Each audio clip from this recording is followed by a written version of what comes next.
Well, thanks for staying with us. Time now for Media Watch with James Creedon.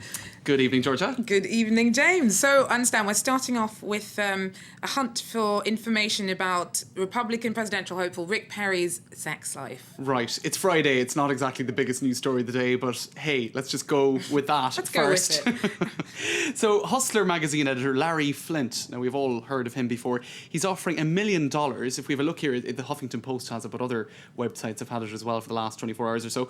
He's offering $1 million for information on sexual encounters involving Rick Perry, who is the Texas governor and one of the favourites, basically, to get the Republican Party nomination for the presidential election next year in the US.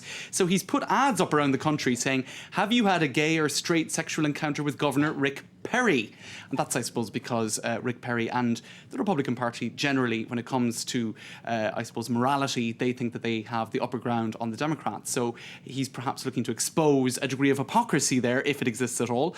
And so Flynt said recently, politicians have one thing in common. They have huge egos, and these egos are fed through their sexual conquests, and that's what gets them in trouble. What I think is interesting is Rick Perry's ego is very evident in his latest TV ad, which I think portrays him as some sort of godlike figure. Let's take a look at how that ad ends, actually.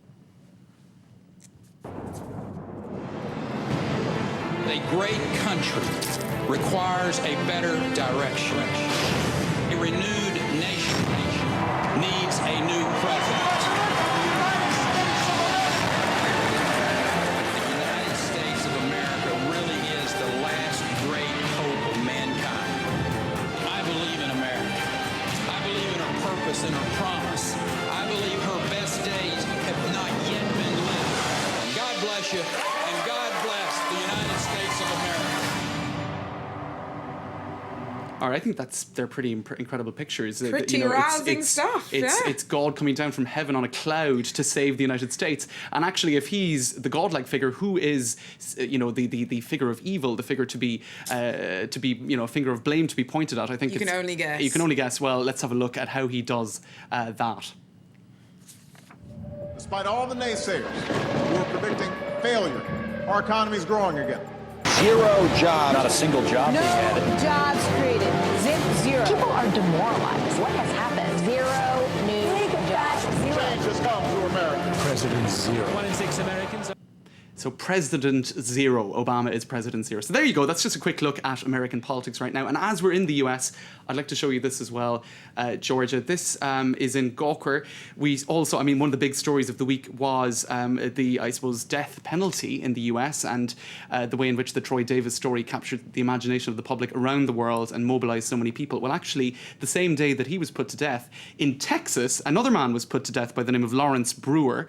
And since then, they've decided to do away with the last meal request that death row inmates are allowed to have.